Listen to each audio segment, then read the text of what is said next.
Daug šitų vietų leidžiau pasilaidot čia, partizanų draugai. Koks šita vieta?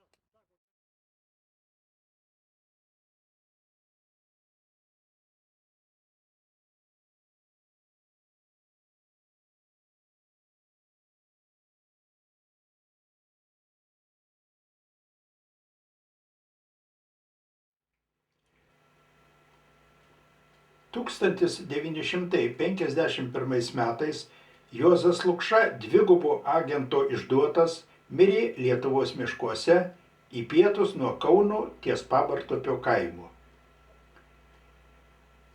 Juozo Lukšos palaikų užkasimo vieta nežinoma.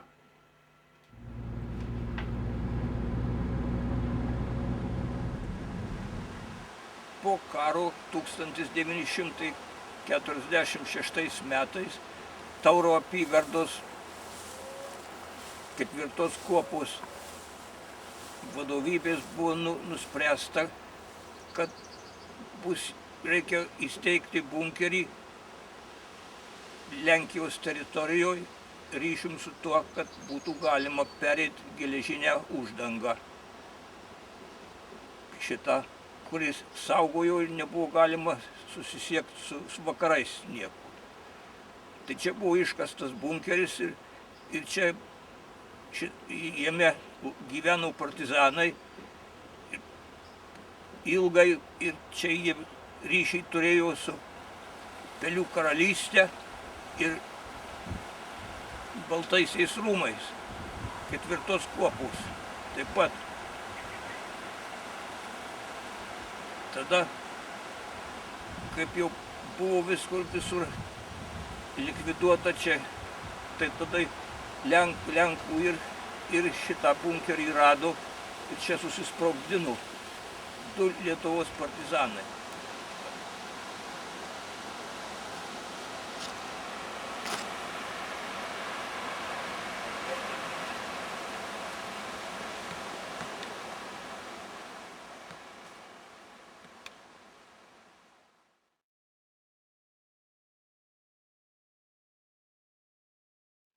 Keleris, kuris lydėjo einančius per sieną partizanus.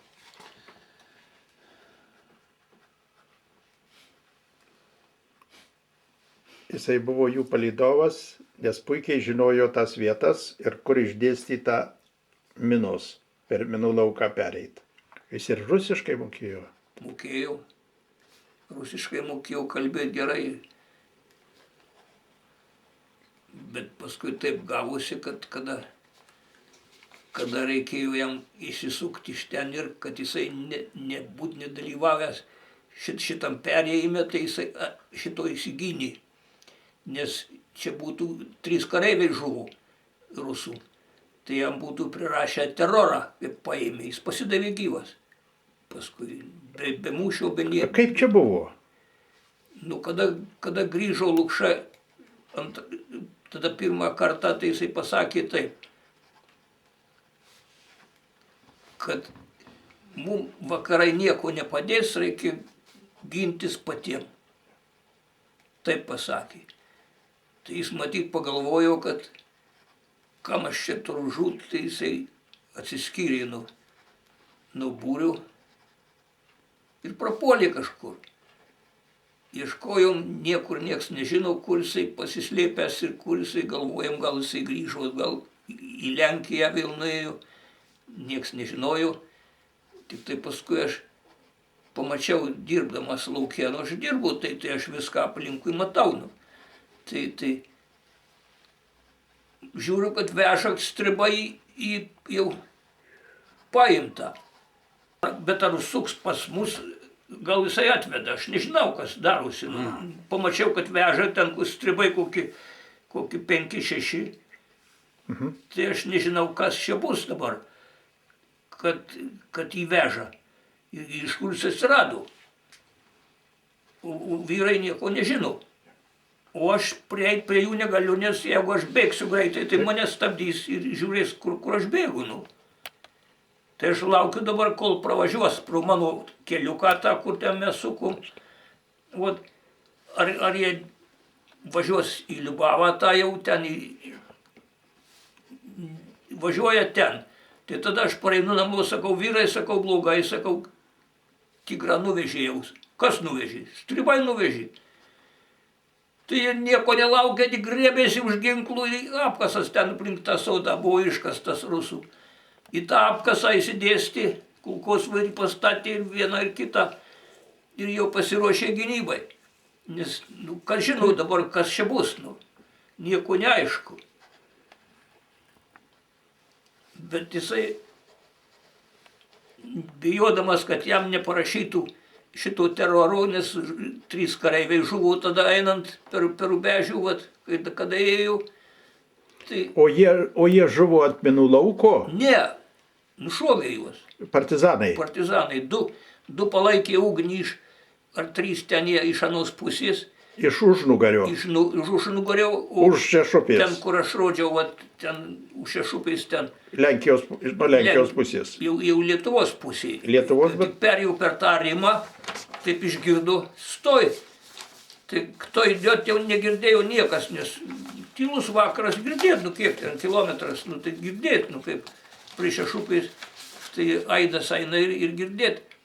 Taip gerai, kaip šitą pradėjo šaudyti, tai dabar jau mes žinom, kad pareina jie, bet ar pareis ar nepareis, tai neaišku. Tai telefonų tai aš taip ir amerikiečių korespondentams sakiau, kad telefonų mes neturėjom ir negalėjom žinoti. Iš kur jūs žinot, sako, ar jie pareina ar nepareina. Jeigu sakau pareis, tai tada jie parėjo, jeigu nepareis, tai ar žuvo, ar grįžo.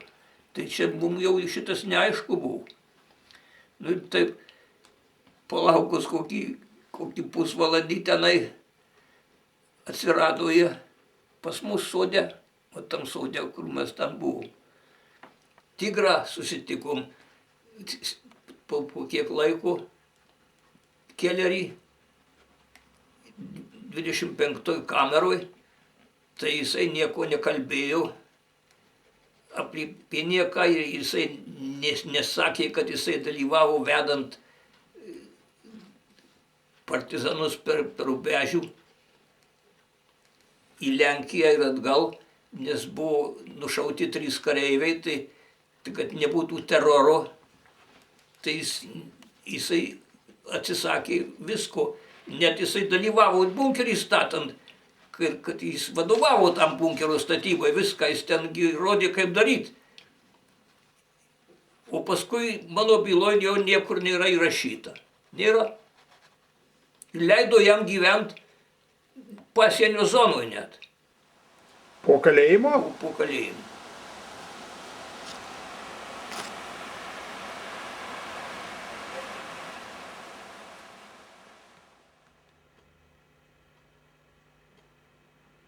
Stasys Gurevičius su Lukšos partizanais kirto geležinę uždangą ir paliktas Lenkijoje esančio būrio vadu.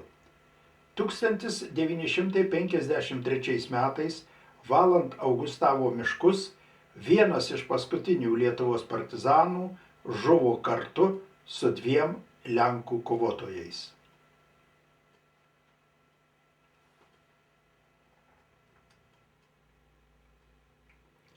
Bonifacas Rutkauskas vadovavo partizanų būriui Lenkijoje, lydėjo Juozo Lukšos grupės perėjimą per sieną į Lietuvą, apsistojo Jono Pupkaus slėptuvėje Baltieji rūmai. Po išdaviko informacijos 1947 metais bunkeris buvo apsuptas, nesprogus minai, neturėdamas galimybės gintis, nusišovė.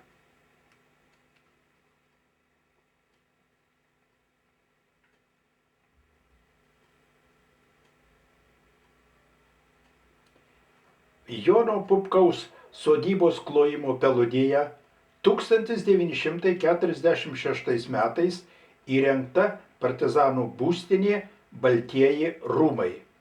Stribams suradus slėptuvę 1947 m. birželio 12 d. nuteistas 10 metų lagerio. 1950 60 metais sugrįžo į Lietuvą. Mirė 1970 metais.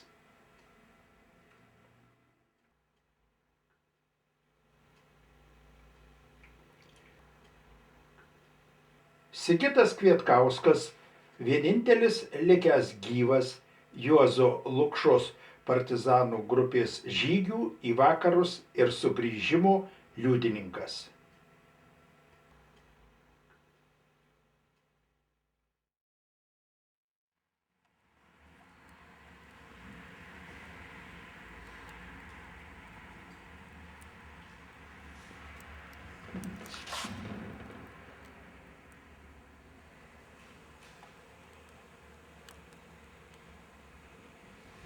Tada ieškojo, nerado.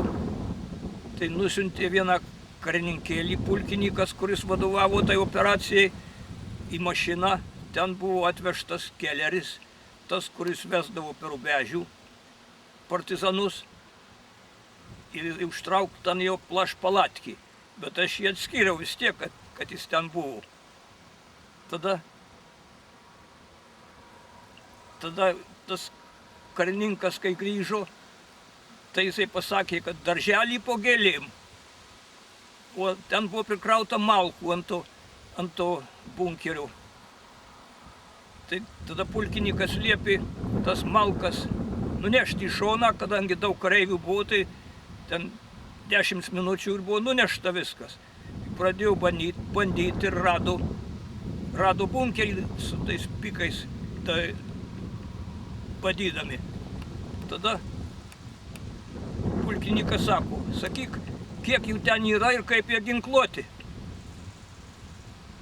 Nu, aš tai rusų kalbos mokiausi 40 metais, tai biskį mokėjau kalbėti jau. Tai jis man tai pasakė, tai aš matau, kad jau rado, tai sakau, nieko ten nėra ir nėra jokių ginklų tenai. Tai jis man sako, tai atidaryk liuką. Tai aš prie liuko stoviu, aplink mane kareiviai nebado. Aš paėmiau, tik tai pasilenkiau ir atverčiau. Kaip krito visi ir pulkininkas ir visi krito į šonus, tik tai subarškėjo automatai, o aš stoviu. Tai žiūri į mane, kad nieks ten nieko nedaro. Tai paskui atsistojo pulkininkas. Tai tuoj čia apsisuko tik tai ir liepė man lyst į tą bunkerį ir man į nugarą atrėmė automatą vienas kareivis, kitą ranką davė prožektorių jam ir sakė, vat, tu lysk paskui jį ir žiūrėk, kas ten yra. Aš įlindau, bet man buvo baimė tokia, kad jam nepasivaidentų, nes aš jaučiu, kad man į nugarą atremtas automatas, tai jeigu jis paspaus, tai manęs nėra jau. Noriu pasakyti, kad adresą visą mano pasakė saugumui Julius Mielkus ir ne tik pasakė, bet užrašyta yra ir jo pasakyta, kad šita kaimas ir pavardė viskas užrašyta, o Jonas Mielkus protestuoja, kad aš čia neteisingai sakau. Tai kad mano šitos bylos lapo ten jo byloj nėra, tai aš nežinau, bet pas mane tai aiškiai parašyta ir šitų apsigynė redaktoriai, kad jinai teisingai parašė taip, kaip priklauso. Tada Mielkus buvo man atvestas į akistatą, Julius, ir jis paklausė manęs, tardytojas, ar aš jį pažįstu. Aš pasakiau, kad nepažįstu. Tai man liepė geriau pažiūrėti ir sako, tu jį pažinsi. Tai aš pagalvoju, kas čia dabar pasidarė, kaip čia yra. Tai tada sako, tu geriau pažiūrėk. Tai aš pažiūrėjau geriau. Nu ką aš žiūrėjau, paprastai pavaizdavau, kad aš žiūriu geriau. Ir klausė jo dabar, ar tu pažįsti jį? Jis sako, pažįstu. Tai kaip jis tik pasakė, pažįstu, aš kaip sėdėjau ant taburetės, tai dar tada taburetės buvo nepritvirtintos. Tik tai stojau ir pakėliau tiek, va, bet smogt aš jam nespėjau. Man kaip kirto čia į sprandą, tai aš susidūriau po stalu. Ir kiek aš ten gulėjau, nežinau, bet man paskui turbūt tas tardytojas įspyrė čia į dantis, kad šitie dantys man buvo įlenkti. Ir labai skaudėjo, tai kad man būtų kas pasakęs, kad tu juos patrauk atgal, tai jie būtų atsistoję į savo vietą. Bet nieks nepasakė, nu taip ir liko. Va. Tremtyje tai aš buvau neilgai, bet 7 metus buvau lagerį, speclagerį. 4 numerius nešiojau ant savo kailių. Ant visų drabužių buvo visur po 4 numerius. Vienas numeris ant kepurės, vienas ant krūtinės, vienas ant kelnių čia ir vienas ant nugaros. Ir po numerių dar skylės išpjautos. Ir tie numeriai turėjo būti švarūs ir niekas patys turėjom susitvarkyti, kad taip kaip dabar automašinų numerius. Tai kada mano numeris buvo